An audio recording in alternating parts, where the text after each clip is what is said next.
To be continued.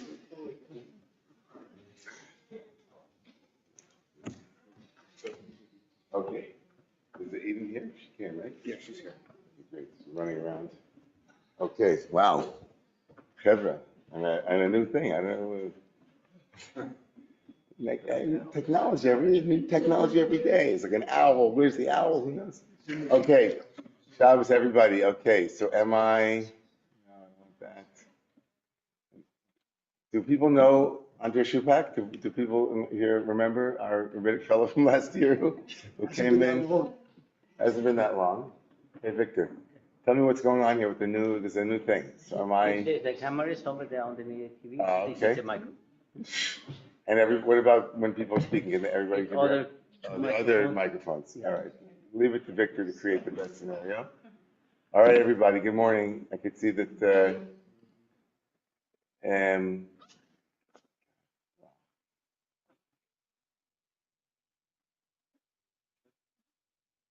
right. I can't yet see everything going on here. Can you see the trees from the forest?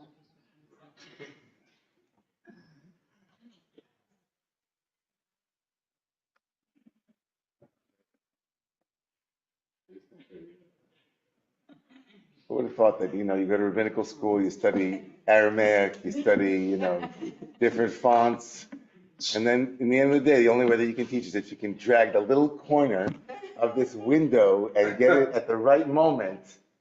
Mamish, like the Gemara says, in the Gemara in Bracha says that there's a moment when God's anger and his compassion, there's a moment where they're switching and you have to get into the bullseye in between there, the Barega. At that rough moment. All right, so good morning. We're going to open up. Is it Caroline who's Caroline, is it you? Yeah, it is always me. It is always me, Rabbi David. Really? It's always you? It is always me at open book till the end of time. So Oh my God. So that's That's the sound of Hineni. Hineni. That's the sound like in the world of uncertainty, we can always rely on Caroline. She's on the line. Caroline is on line. Okay. yes, So literally the line on the line. Yes. That's great. So let's do the blessings and move into the first page, okay? So as soon as you get the blessing, did we just lose everything? We get that? All right, guys, back to normal. Okay. We're learning the room. We're learning the room. What happened? It wasn't me. I know that I didn't do anything. Okay. There. Oh. Okay. Baruch atah Adonai, Eloheinu melech haolam, asher kirshanu mitzvotav v'tzivanu, asok b'divrei. Okay.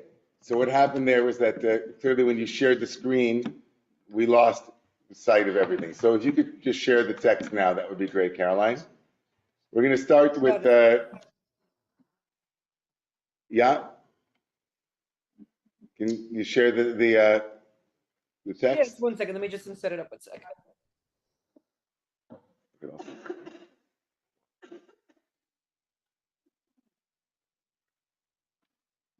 Great.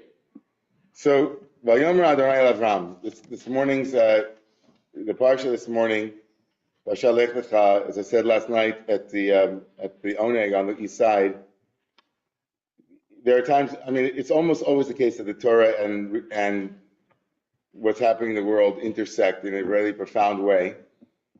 Can you hear me? By the way, Sharon Dolan, I saw a text saying, "I'm not sure we can hear the rabbi. Can you hear me?" Leah, can you hear me? Okay, good. So this week's, of course, is the same, even more true.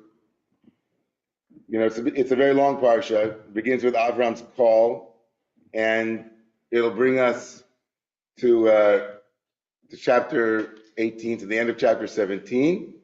And I want to focus this morning on Avram's life in the language of Chazal, in the language of the rabbis, that Avram was the master of being tested. He took tests well, a test taker. Mm-hmm. And I want to look at his life through the prism of his growth in something called Tmimut, in being whole or pure, but I don't think it's whole or pure in precisely the way that we imagine it. So I want to begin. I know as soon as Caroline, you have this text, so if you want, I can also have it. If you want me to share it here, I can do that. No worries. I mean, I'm happy to do it. Just, oh, there we go. Okay. I think probably she did, and now we can't see something. Does it happen the same way? Can you guys see it? No, what happens to us is that we can't. Where's it go? Here, There you go. let me try another way. No. The new system does this. I'm gonna. There it is. Great, thank you. Of course. Exactly. Okay. Can you just make it a little bit bigger? Yeah, thank you. Okay. Whoa. Okay, that's great. Perfect. All right, there you go. Let's look together. Vayomer Adonai, source number 1. Vayomer Adonai el Avram, Lech lecha mi'artzecha, mimolatecha mibeit avicha el haaretz asher eka. And God speaks to Avram and says to him, go, leave, walk, journey from your land, from your birthplace, from the house of your father, your ancestors, to the land that I will show you. I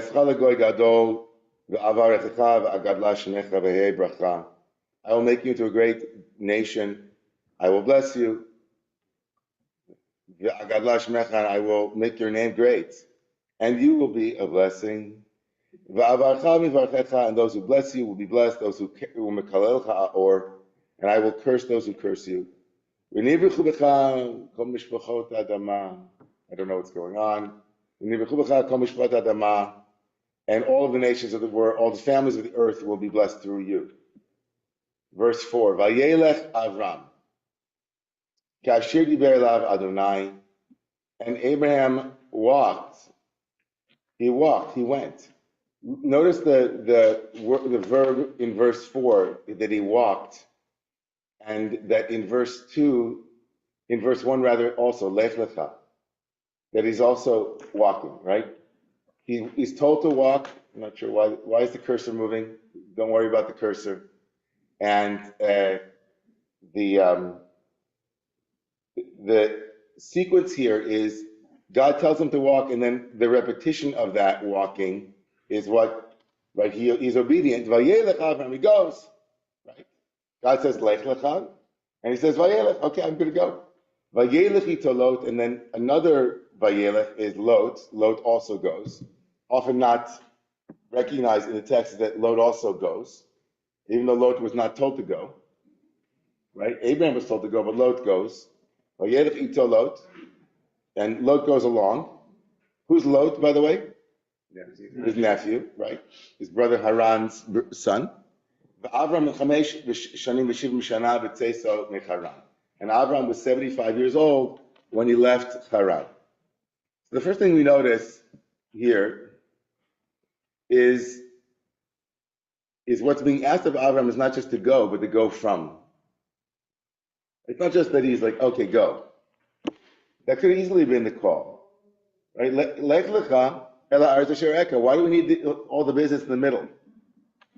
Like it's just a very clunky way to say something. I'm like it's so lech lecha, leave ela haaretz asher eka, and go to the place that I'm going to show you. Why do we have to know where he's leaving from, and why does the Torah have to ratchet up the tension? Of course, I'm asking rhetorically because it's absolutely stunningly beautiful. Because those are the challenges in leaving. First of all, he wasn't even in his land. He already left. By the way, at the end of chapter 11, he's no longer in the land that he originally had been in. He had gone on a journey with his father Terach, and he's essentially picking up the journey that his father Terach didn't complete. And we don't really know why Terach started the journey, by the way. It wasn't God's command, but nonetheless, Terach moves. But God comes to Avram at this moment, and he says to him, Lech lecha, go. From your land, from your birthplace, from your father's home, the land I will show you. So the first moment here in Avram's becoming a test taker is this. And this is not me. Chazal already acknowledged, the rabbis already acknowledged that there are 10 tests that Avram was tested with. The first one is this Lech lecha. His last test will be a final Lech Lecha, which is in chapter 22. There are others who say that's the penultimate one. There's also the one which happens in chapter 23 with buying the burial plot for Sarah. But he begins here with this. And so what essentially is the test? Because I don't know about you, but if God told me to go somewhere, I'd be like, sure, no problem. In other words, like, okay, what's the test here for Avram, fundamentally? Okay? Faith in what? Faith in this God that is talking to him, that's not speaking to anybody else with him. Right. So this God's not speaking to anybody else. And Abraham has to, well, me? Right? Me? Okay. That's a certain kind of faith for sure. Yeah, Rob. I was listening to this panel a few months ago about Zionism. There was a rabbi from KJ, I don't remember his name. Chaim Steinmetz? Yeah. And he quotes this pasuk. It says this is the first evidence of Zionism in the Torah. And then, he went on to say that God said to Abraham, go to the land of Israel, basically. This is even before Judaism was formed. Right. And that was his premise for the Zionistic. Yeah, enterprise. Yeah. Yeah. So let's just say it's a test for later Jewish claims on the land. It's a test here, like preeminently of going to a land that I will show you. He hasn't yet, and he'll get a promise too, right? There's promising that's going on, a covenantal promise. But yeah, it's a promise about the particulars of it, right? The land, okay, all right, land. We'll see. I'll show you. Why couldn't God tell him exactly where? We don't know. Okay, yeah. So, it says, go from your native land, and I think, okay, when I think of the phrase native, I think native customs. Right. So he has to leave the customs of where he grew up behind. He has to leave the beliefs and customs of his father's house behind. Yes. He has to leave everything he has known and that has given him bearing and identity behind into an unknown place. So highlighting here the unknown quality, right? The faith that we began with, the faith in the promises, the faith in a God that he doesn't know, but there's something in the aggregate of all these requests and the underscoring of those, each successive stage of location is to be called in verse 1 in chapter 12 is fundamentally to be unmoored. Is to be completely and absolutely and totally disconnected from what one has become accustomed to and familiar with. The markings, mat korepo. I'm trying to focus on what's going on with the text over there. Okay, does that make sense? The call here is a call to faith, but it's also fundamentally the faith because all of those things that settle us and ground us and locate us are no longer available, right? So the Lech Lecha here is a chosen exile. In other words, a promise is made for landing and Zionism and land and family, all those things. But first, it's a call to voluntary exile from one's birthplace, from one's family, from what's known. Is being told basically to cut your roots, to be, in some sense, to become foreign to what is familiar to you. Right? And what's remarkable, of course, is that Avram doesn't handle. There's no conversation here. Avram, the one who pushes back on many things, it's like, sure, okay, yeah. I'll throw a neurologic twist into this. So there's something called the default mode network in your brain. And when you're at rest, the default mode network is who you think you are, who you think the world is, filling in all the blanks of everything. And if you don't have, if your default mode network is not functioning, you're in a state of chaos, which is, by the way, what happens when you take psychedelics. And I see it also on that level like this, like everything that you think is you, everything you think is around you is up for grabs. You're in a state of, what you said, unmooring. So Avram is asked to, to be unmoored and to not rely upon his default settings, essentially. No default. Now, let's just look, I want to underscore that if we think about this as everything that is familiar and everything that one might come to expect, let's frame it slightly differently. Avram is here to step out of the expected next. Rabbi David, sorry for interrupting over you. Are you able to see virtual hands? Because there's a few people who've had their hands raised and would love to say something. Yes, I can see them. Okay, cool. Thank you. So Avram is invited to step out of the expected next moment. I want to frame faith that way. I want to frame that what Avram is being told to do is to become familiar with not knowing what's coming next. That Avram, as what later Kierkegaard will call the night of faith because of what happens in chapter 22 with the Akedah, Avram becoming the night of faith and the ultimate test, which is chapter 22, doesn't happen overnight. It happens over the course of many, many experiences that the Torah will actually go through, beginning with Lech Lecha, beginning with this Lech Lecha moment, and then ultimately, we'll see in a moment in chapter 17 in this week's Parsha, which I think is the ultimate, or I think a very high bar for not knowing what's coming next. Look at the next source, on source number 2 here, and the source here is the very next moment that Avram arrives in the land. Avram arrives in the land, right? We saw that he left in, right, verses, verse 4, he went, and then he arrives, and this is the very first thing that happens when he comes to the land. What happens? Vahi ra'av ba'aretz. Verse 2, or source 2 rather. There was a famine in the land. Vayered Avram mitzrayim lagusham ki chaver av ba'aretz. Now, what happens here? God says, go to the land that I'm going to show you, and he gets there, and what's going on? Famine. There's a famine. Now, what? Slightly disappointing, slightly surprising, right? I have a bridge to say, like, what? I have a bridge to say I have a house, like, Swampland. it's swampland. It's like, he answers the ad in the paper, palatial, and he gets to the land, and he's like, what's going on? Now, if you're the knight of faith at this moment, what do? If you're a person who's like, oh, what's the expected next moment? Right? You probably wait for directions. Right? What does Avram do in verse 10 in source number 2?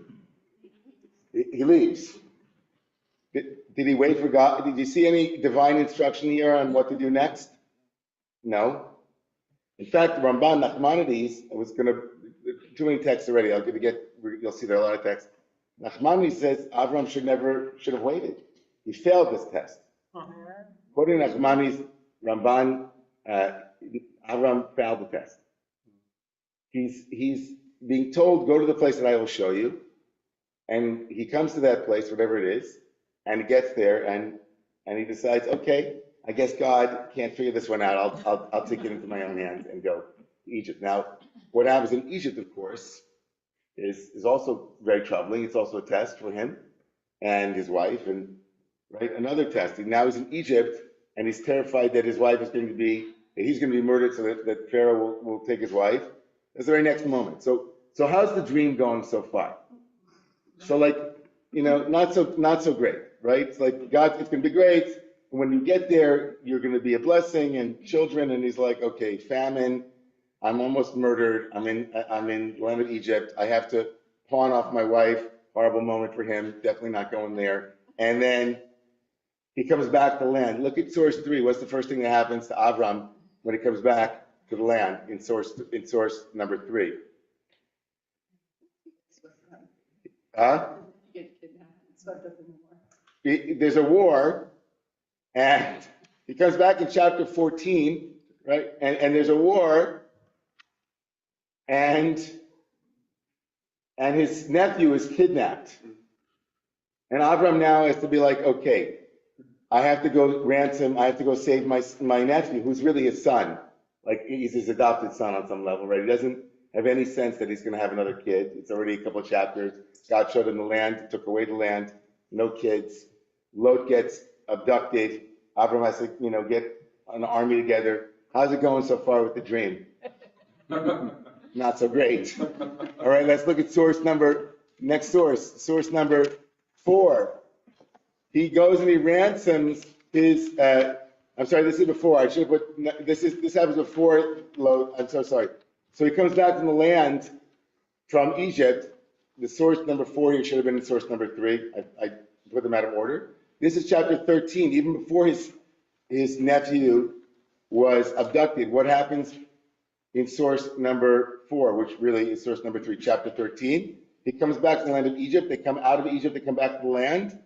And there's a quarrel between the herders of Abraham's cattle, of Abram's cattle, and those of Lot. Lot, his nephew, has a lot of cattle, and he's wealthy, and there's not enough land for the two of them, and they're fighting. So family internecine fighting between him and his family. And what does he say how does he resolve this? He says, let's separate, right? You go live over there where there's enough land for your cattle, and I'll live over here. Abram says, so what happened to his dream at that point, even before Lot gets abducted?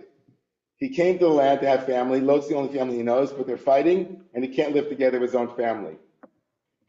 Dream is not going well. Then his nephew becomes abducted in chapter 14. This is after the return from Egypt. After the return from Egypt. So it was Egypt, fighting in the family, and then it gets worse. He separates from Lot. Lot goes to live somewhere in the distance from him.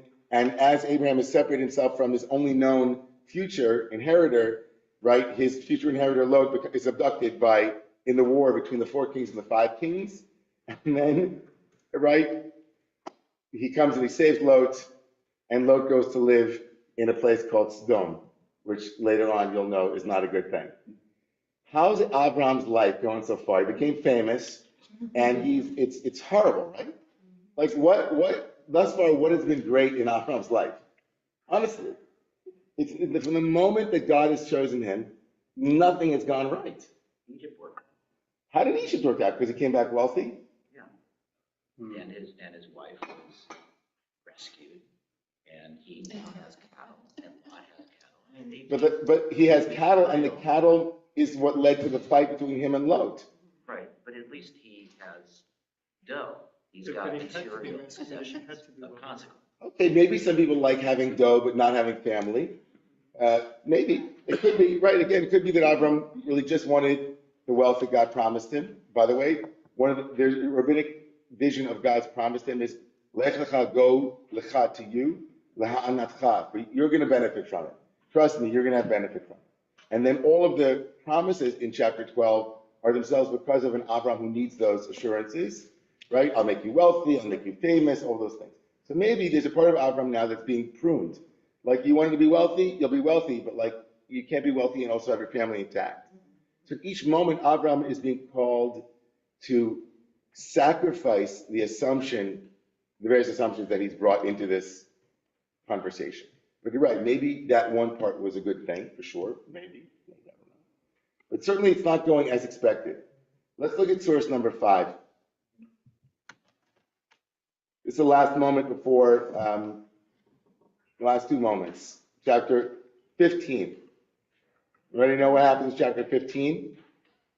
God comes to Avram and says to him, don't be afraid. I'm going to be with you. I promise you it's going to be okay. Gives him a covenantal promise. And then, Vahi Hashemesh Lavo, and the sun is about to set, and a deep sleep falls on Avram. V'tardima nafla al Avram, v'ine ema hashicha gdola nofelet alav. He has an intensely dark night, dark dread, and he's terrified. Vayomer le'Avram, and God says to Avram, this is a prophetic vision. Yadoa teda ki ger yazaracha be'eret lo lahem. Know, surely know, that your progeny, right, your children, the ones he doesn't even have yet, will be strangers in a strange land, in a land that doesn't belong to them, and they will suffer immensely. They will be enslaved for 400 years. But afterwards, I'll take them out. This is chapter 15. How's this going? Okay, great. He doesn't even have children. This is the third time that God promises children. He doesn't have any. He doesn't have a relationship with Lot. And he knows that the children that he hasn't yet had are going to be slaves for 400 years. But it'll work out for them. Okay. Let's look at source number 6. In the ever increasing, can you let go of what your expectation of what this was going to look like, life of Abraham? Vatomer Sarai Avram in chapter 16. Hinena atzarani Adonai meledes. This is exactly after God has promised progeny to Avram. And 16 says, Sarah gives up. Right? God has not given me children. God has, stopped me from having children. Atzarani. Right? Stopped me. Bo na'il shivchati, come please into my, in other words, have your way with my concubine or my maid servant. Ulai ibanam bimena, and maybe I will have children through her. Vayishma Avram lekol Sarai, and Avram listens to the voice of Sarah. Right? He doesn't get, It's also interesting here, he doesn't wait for God to say, this is a good idea at this moment. But Avram heard what she said, and what comes from that? Hagar. Right? Now, as soon as Hagar becomes pregnant, what happens? Sarai decides to send her away for the first time. It'll come back. Where does Avram, in the story of Avram thus far, in this parsha this morning, the unexpected, faith is release of the expected next moment. How's that going so far? Now, Abraham is, in chapter 17, he has no child of his own, right? He has been made multiple promises that things will go a certain way. And now, if you look at source number 7, we get into the heart of the shir this morning, okay? Vahi Avram ben tish'im shana v'tesha shanim, and Avram was 99 years old. Vayira Adonai Avram, and God appeared to Avram. Vayoma elav ani el Shaddai, hit'alech lifanai v'yei tamim. God says to him, my name is El Shaddai. Walk before me, hit'alech lifanai, or walk in my presence, v'yei tamim, and be tamim. Remember I said the word tamimut in the beginning of the class. What is tamimut? It says to him, be whole. Tamim. Notice the verb, walk, right? It harkens back to lech lecha, walking, right? Walk with me. Walk with me in wholeness. What does wholeness mean here? Has Abram not been walking in wholeness? What has been Avram's, assumption? What is God's assumption here at this moment? Why at chapter 17? And what is the very next,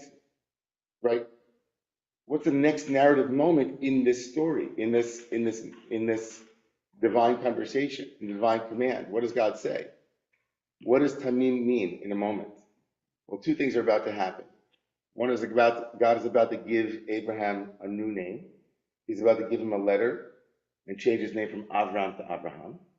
And the second thing he's about to do is about to command him to have a Brit Milah. You weren't expecting that one, right? Do you think Avram was expecting that? Chapter 17, after everything that's going on, now's the time. I'm going to change your name, and I'm going to tell you to circumcise yourself at the age of 99 years old. The expected next moment, right? This is absolutely out. Whoever is the playwright here is really fascinating, storytelling. So my friend Aaron Leib Smokler says something profound here that I wanted to share with you, and then we'll see where we go. Okay, this is source 8. The journey that began with the prompt of Lech Lecha is now amplified to a lifetime pursuit. Keep walking, indicates God, not only toward a far-off physical land, but also toward an eternal state of being, a state of timimut. Translated variously as innocence, perfection, purity, naivete, wholeheartedness, and simplicity, timimut is a word that contains much richness and much ambiguity. In this context, especially, what could it mean, the journey toward innocence? How could the end of a quest toward enlightenment be a return to a state of unknowing? Toward what are we, with Avram, to walk? A closer look at the concept of and context of Timimut might help us better understand. The injunction to Avram to become Tamim is directly followed by two significant events: the changing of his name to Abraham and the command to perform a Brit Milah. The Talmud and the medieval commentators jump on this juxtaposition to explain the content of Timimut. The act of severing the foreskin, of inflicting a blemish, ironically sets Avram on a path toward wholeness. The Hayei Tamim, Rashi says, is, as long as you are uncircumcised, I regard you as having a blemish. In other words, to be blemish-free is to have a blemish. To be blemish-free is to be blemished. To be blemish-free is to be blemished. But to be blemished is to be blemish-free. In other words, at this moment, and I want to come back to my take on Timimut here, which is slightly different than this. For a moment, Rabbi Smokler is saying that in every which way and form, God is telling Avram that the way to perfection is by way of imperfection. The way to wholeness is by way of non-wholeness. The way of arriving at the land is becoming used to that you're not in the land. Like basically, Avram is being shaken, like God is taking him and shaking him around and saying, like, I'm trying to shake you free of your assumptions about the world. And assumption number one is that you're going to be perfect. You're never going to be perfect, and nor is the path that I'm setting you on a path of perfection. It's a path of almost, of not quite, of becoming adept at plan B. I want you to become great at plan B. I want you to be mamash, like tamim when it comes to being not tamim. Like life is not going to be tamim, it's not going to be perfect. And I'm going to shake you up, which is an image, by the way, in the Zohar also is an image that Avram was holding onto a rope and the winds were tossing him everywhere. And he was holding on with faith. That's the image, right? And here in chapter 17, after all of the things that Avram has had to go through, God says to him, number one, I'm going to change your name. What does that mean? I'm going to make you unknown to yourself. Like you need to become radically reborn, right? The Avram that left is not the Avram that finally arrives. If you want to be the one whom I'm asking you to become, you have to be prepared to become a new person. And that new person now will become adept at Tnimut. Right? What needs to be removed so that you might now arrive at this moment? What needs to be taken from you that you might be more fully present? And in this way, I want to say that Avram represents this teaching. If you go down in Proverbs, the source 10, which is one of my favorite verses in the whole Bible, which we sang together. Remember Arnie? I remember Arnie Meyer of blessed memory, and I was singing this together. The Berdisha verse Nigun placed with these words in it.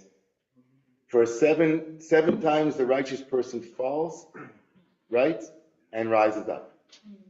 And look at the next source 11 from Rav Tzadok from Lublin. But Israel falls and then stands, as it says, right? Do not rejoice over me, my enemy, though I have fallen, I will rise again. This is that through the act of falling, this is the reason that one rises up. That Avram needed to learn that falling down is not a problem. it's actually an opportunity to rise up even stronger.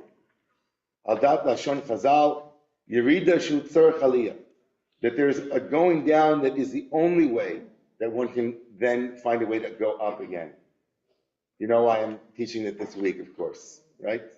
That through the descent, one can reach an even higher ascent.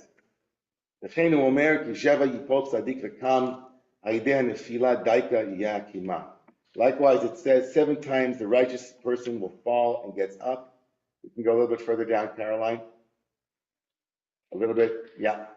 That specifically through falling, that person is able to get up. And if you go to the next source, Caroline, that'd be great. Source 12. This is Harold Kushner's beautiful teaching.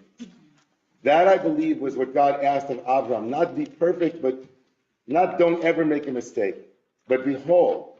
To be whole before God means to stand before God with all of your faults as well as all of your virtues and to hear the message of your own acceptability. Know what is good and what is evil, and when you do wrong, realize that was not the essential you. It was because the challenge of being human is so great that no one gets it right every time. God asks no more of us than that. This is, in the first moment of Tmimut, Tmimut means that, right, there's a crack in everything. And Avram needed to go through 13, 14, 15, 16. He's going through all of these levels of like, do you get it yet? It's not going to be perfect. It's not going to be what you thought it was going to be. And you yourself are going to make mistakes. And I want you to know that, right, that's what Tmimut means. Your own acceptability, your own imperfection, your own cracks, your own release of some image of what it was going to be like and who you were going to be like. Now, if we go a little bit further here, and then I'm going to leave about at least 15 minutes for conversation, but go a little bit further, Rabbi Smokler has this notion which she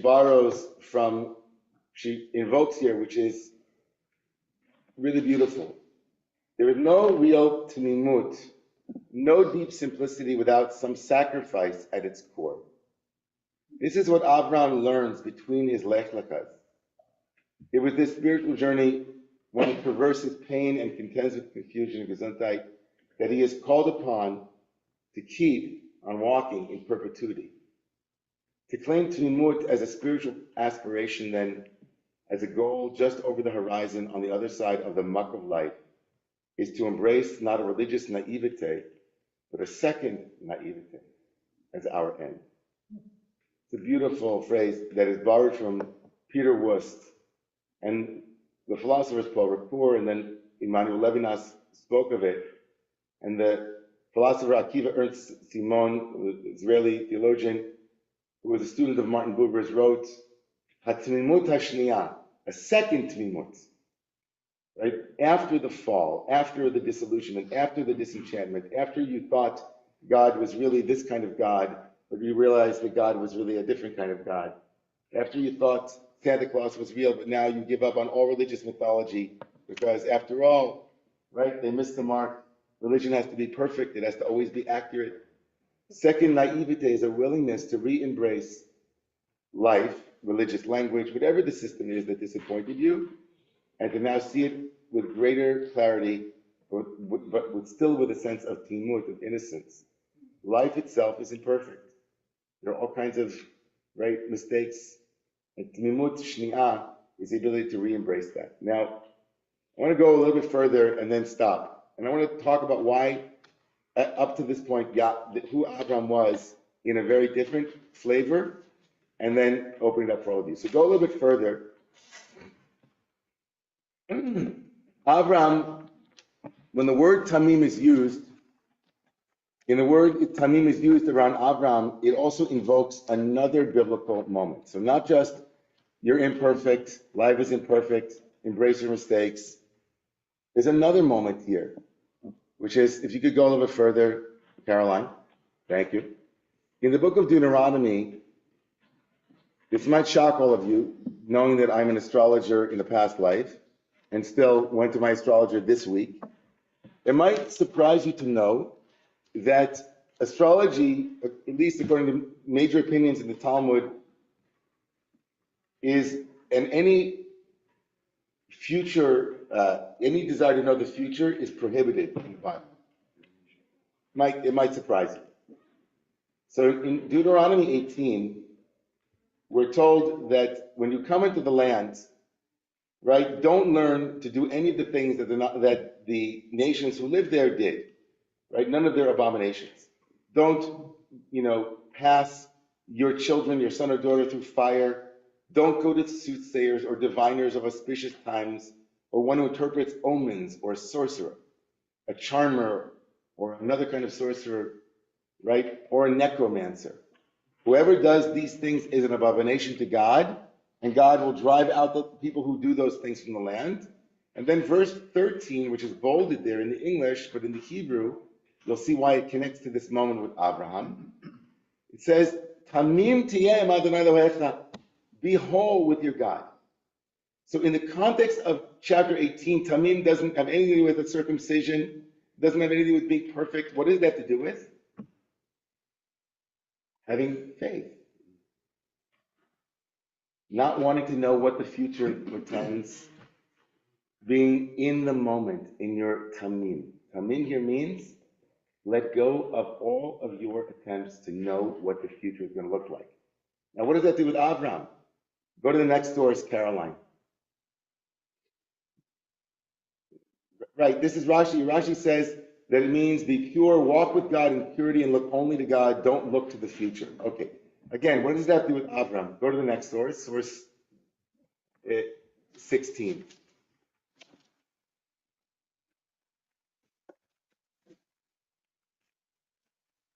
The Talmud says that when Abraham, if you look in next source 17 for a second, 17.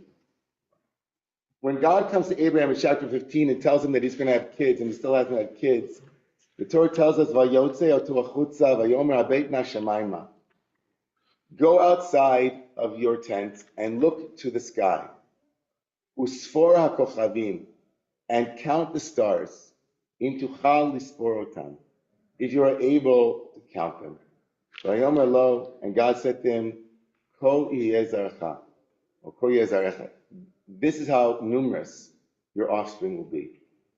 Now go back up to 16, Caroline, thank you. The Talmud says that what was happening in this moment is when the Blessed Holy One said to Avram, walk before me and be perfect, Abraham was seized with trembling and said, perhaps there's still something in me that is shameful. In other words, if God said be perfect, he thought, I guess, what do you mean? Like, aren't I already perfect? But when God added, and I will make my covenant between me and you, his mind was appeased, and God brought him forth outside. And Abraham had said to God, how will I, sovereign leaders, I have gazed at my constellations, which rules my destiny, and I've seen that I'm not fated to have children. To which God replied, get out of your astrological speculations. Israel is not subject to planetary influences. You can go a little bit further down, Caroline, to source 18, 19, those ones there. Look at what Rashi says at that moment when God took him outside, right? This is what the Talmud was alluding to. The simple meaning of God taking him outside was that he took him outside of the tent that he was in. But why would the Torah have to tell us that God took him outside of his tent to show him the stars? Is that the way the Torah works, that God will show every moment? He could have just said that God said to him, look at the stars. And we would have figured out that he walked outside of his tent and he looked up at the stars. Is there like some kind of narrative confusion that would have been, present if that being outside of the tent wouldn't have been placed in the Bible? So the Midrash says he didn't take him outside of his tent. That's ridiculous. He was in his tent and he took him. The Torah doesn't tell us every stage direction that God is involved in the story. What does it mean to go outside? God said to him, get outside of your paradigm. You're an astrologer. and I told you you're going to have kids, but you think that you can't have kids because your astrology said you're not going to have kids. So God says to him, really? That's the problem here? Get outside of get out of your own way. So in this moment, I just want to like pull it together. I had more sources. It's late. I want to leave 10 to 15 minutes of schmooze. I had many more sources here, like on this idea. Like you go further, Caroline, there's even like, there's a beautiful Torah from the Ishbitzer, I'm sorry, not the Ishbitzer, from the Rebbe of the Warsaw Ghetto, further down, who writes about, right, even further, further. This one, beautiful, right, that a person, right, that when suffering comes on you and you think about tomorrow, you don't know what tomorrow is going to but the problem, of course, he said, is that you have to be in the moment. Tamim, he quotes us here, right? Be in this moment, even in the moment of radical, right, oppression, radical darkness, radical confusion. You don't know what the next moment is going to bring. From the moment Avram appears on the scene and God says to him, Lech lecha, Avram is being told to let go of what the next moment is supposed to look like. You're in a professional fortune teller, future teller. You look in your charts, you draw up solar returns, and you do progressions, and you're looking at this synastry with this woman and that man and this thing. Everything for you is based on on probabilities. And that's great. We live in a world where we try to think, we often have to think about the future, what's the best strategy in this moment. We can't be completely absorbed in the moment that we don't think about stratagems for, right, our lives and for the future of the country and the future of the world. But what do you do, Avram, man of faith, person of faith, when all of your assumptions about the way life is supposed to work are failing you? You were supposed to be, you're 75, God promised you children, and now you're 86. It's been 11 years. You went to Egypt. God didn't say anything about that.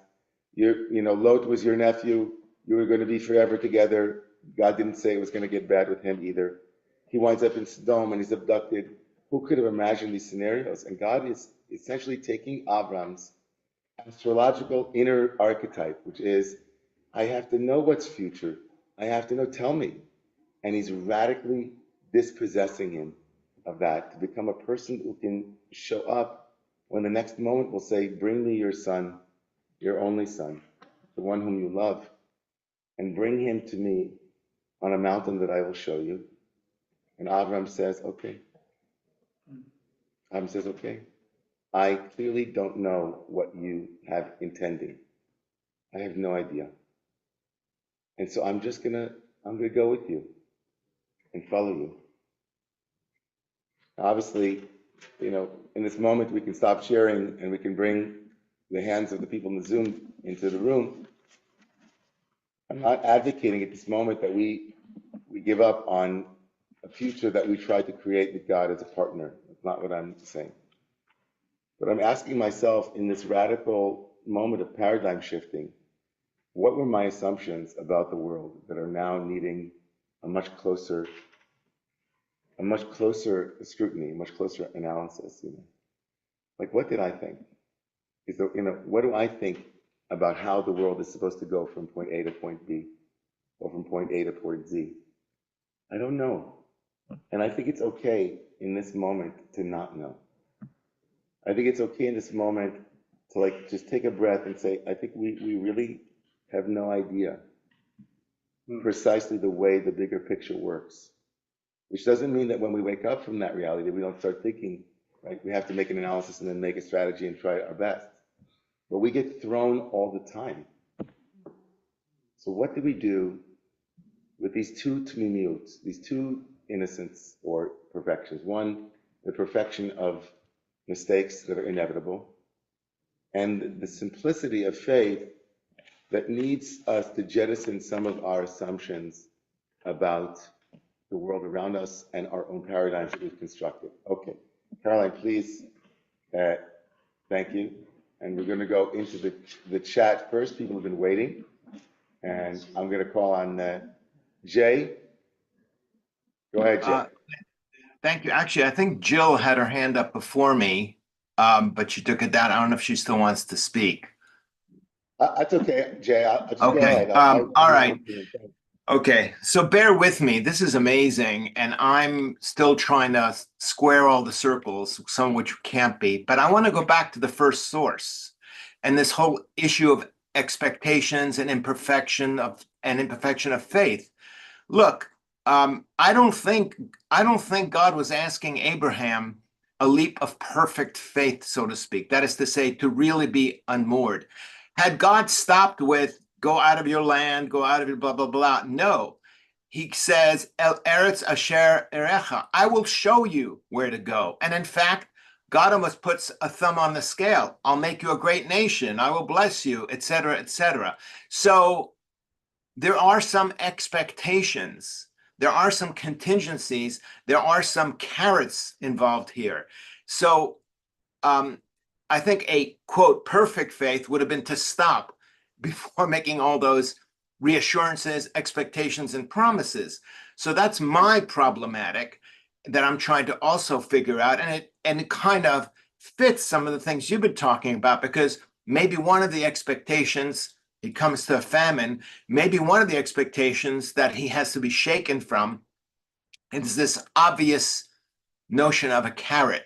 I mean, true faith will say, I'm going to follow regardless. I don't know what the future will bring. And in a certain kind of way, there was a sense of what the future is going to be bringing.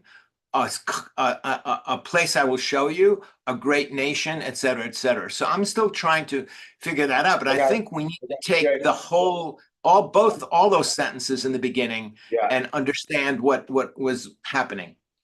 Yeah, thank you, Jay. That's great. I'm gonna move to someone else, but I'm also want to say, I think that's a really great insight into what's happening in the text and the tension that really it fills out what I was saying in a clearer way, and why it's maybe even more difficult in a way.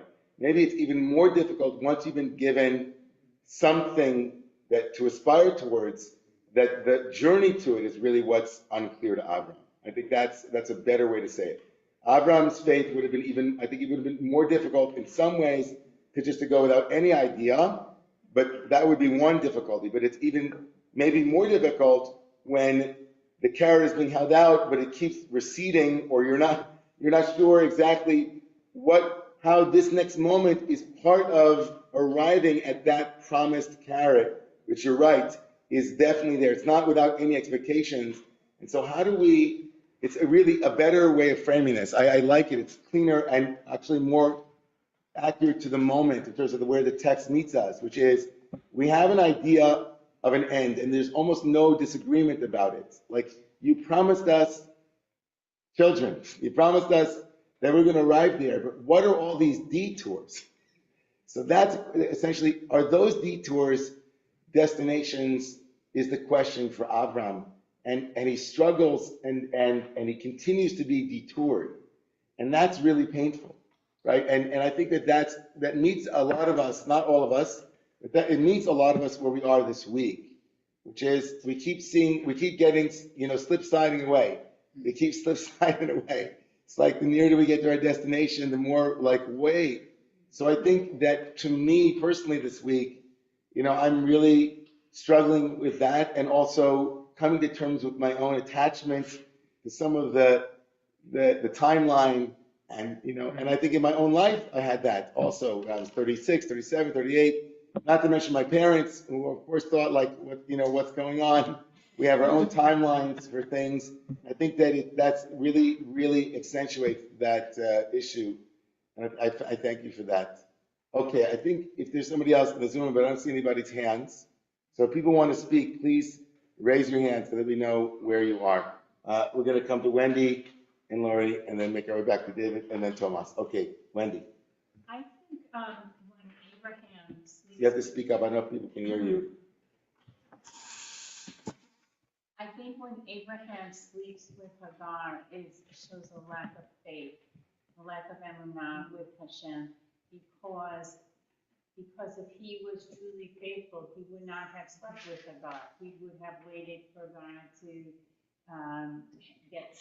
have Sarah become pregnant. And then, And I think that that was a reason why Hashem, was motivated to like pull him closer to him by changing his name and having him do the Brit Milah.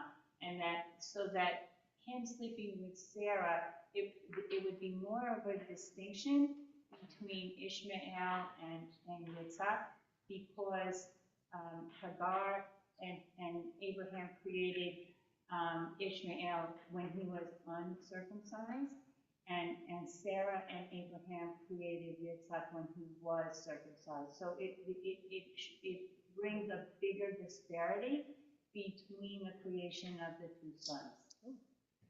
Well, there's a lot there. I'm gonna just say, I certainly, I hear the first piece about Avram not having faith in that God would bring a child through Sarah, though to his defense, it never says in the text that he was going to have a child through Sarah. And so, there is reason to believe that, given that that was the practice, and certainly when it came to Jacob had children with Bilhah and Zilpah later on, so it wasn't like the text doesn't believe that you can have progeny and lineage through that arrangement. And certainly it is instructive that God didn't tell Abraham to do it, but Sarah did. So maybe it's Sarah's lack of faith.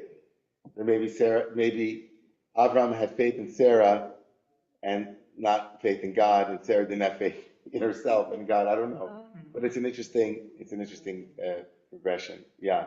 Thanks, Wendy. I appreciate that. I think Laura, yeah. Mine is kind of simple. I woke up this morning at 3 a.m. and I couldn't breathe.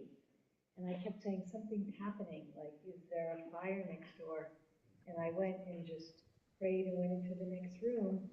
And I thought, is there something wrong with me? But I'm having a hard time breathing. And I just kept breathing and praying.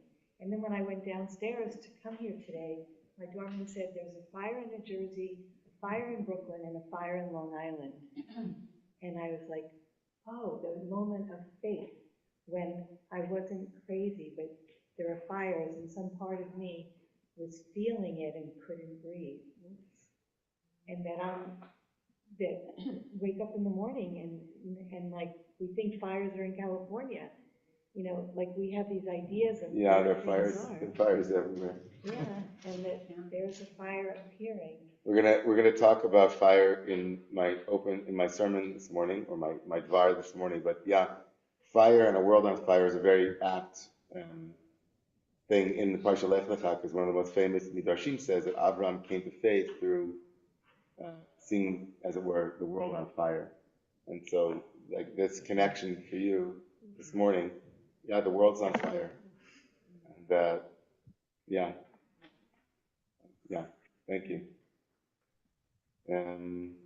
David, and then Tomas. And then so I'm always a little bemused by these conversations with Abraham being man of faith. It seems to me he's a tool.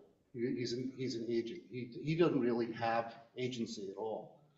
And when he does have agency, like when he goes to Egypt, he hands off his wife. So to me, I'm going to take what you kind of do and contemporize it. It's like these two great human civilizations, let's say one in New York and one in LA. And Abraham's living there in New York, and God says to him, go out, go forth. I'm going to give you, well, there's that other civilization in LA, but you're going to get stuck in Nebraska. Your load is going to he's going to get abducted and taken to Las Vegas. And, it's just kind of like this, the whole thing about human agency, but to really get down to it, because these are human civilizations, you have to get out in the wilderness. You got to end up and spend a little time outside in Nebraska, looking at the clouds, looking at the sky, looking at the stars, and start over again. And that's very much where I feel. I kind of want to leave humanity for a while. Nebraska. One of my favorite albums. I don't know why it's on Nebraska. Oh my gosh. Nebraska. Omaha. There you go. Somewhere in middle America. There you go. All right. Thank you for, wow, okay.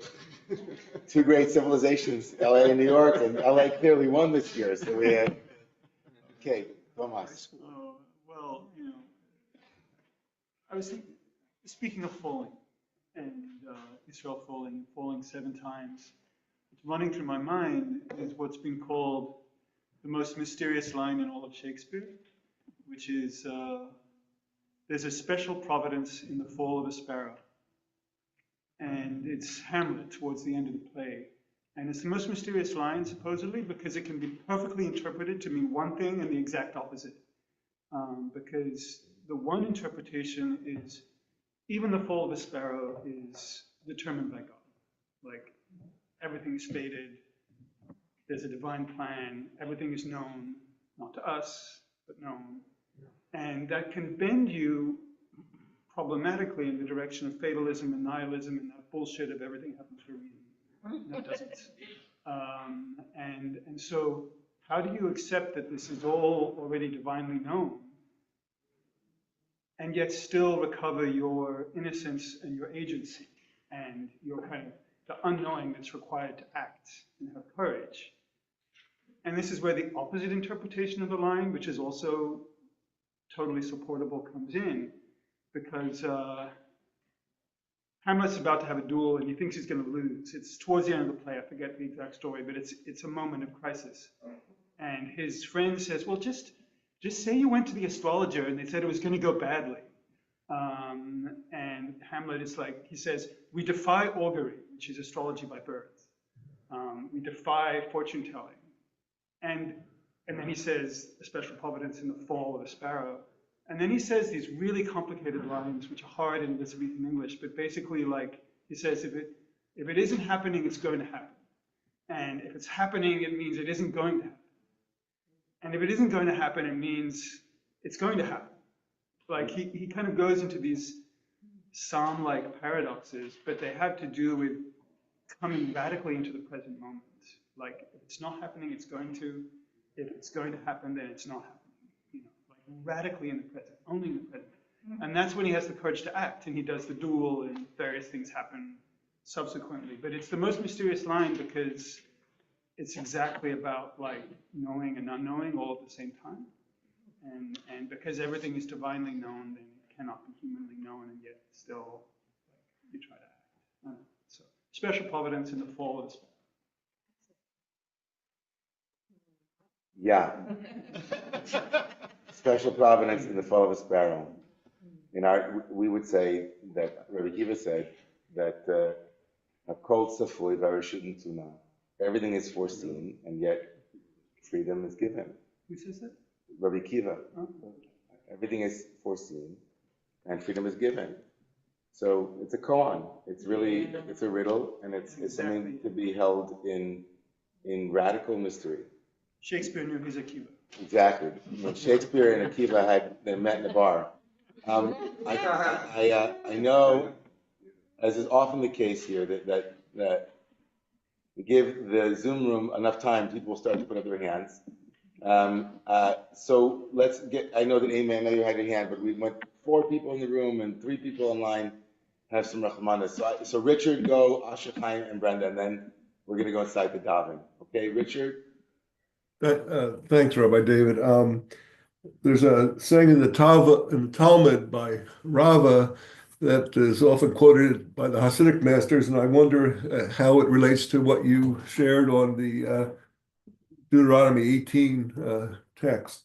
It says that Rava said, length of life, children, and sustenance do not depend on one's merit, but rather they depend on fate or mazel. And that seems to call for equity. I'm wondering why those 3 things are mentioned, but it seems to call for the equanimity that you cited. Yeah. So to be perfectly fair, and this is time for another conversation, there is not unanimous agreement in the Talmud about augury, specifically not augury, but astrology in particular. So that phrase, Bani Chaya Mazone, Zechut Talia Milta, but Mazala Talia Milta, is in the opinion in the school which places heavy emphasis on a fatalism or a divinely constructed world where certain things have been preordained.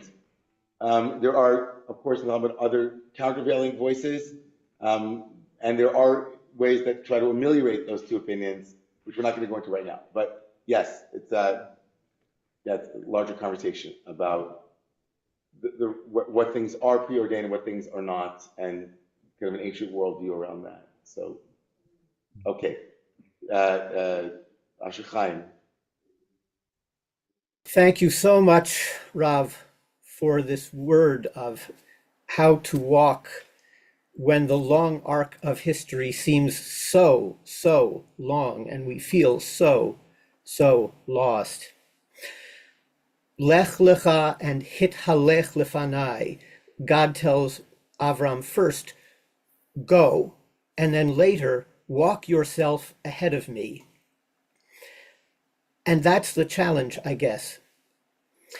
The midrash on the burning bush is that it had been burning forever and God was waiting for Moshe to notice it so that God could speak to Moshe after Moshe was looking for God. And there's a midrash that Avraham notices something burning, and that's how God initiates the conversation. But it seems that God is always initiating the conversation with Avram. There are times that Moshe turns to God and says, I can't solve this. But I don't recall Avram ever turning to God saying, there's a famine, what do I do? There's a war, what do I do? My nephew's a hostage, what do I do? It's as if Avram is being told, walk yourself in front of me. You take the initiative. Don't ask me. You have to lead the way. And that is a frightening command, and it foreshadows the commentaries on Esther, that in the book of Esther, God seems silent and humans need to act in such a way that miracles will happen. Yeah, Shamati, Shamanu. It's, there's a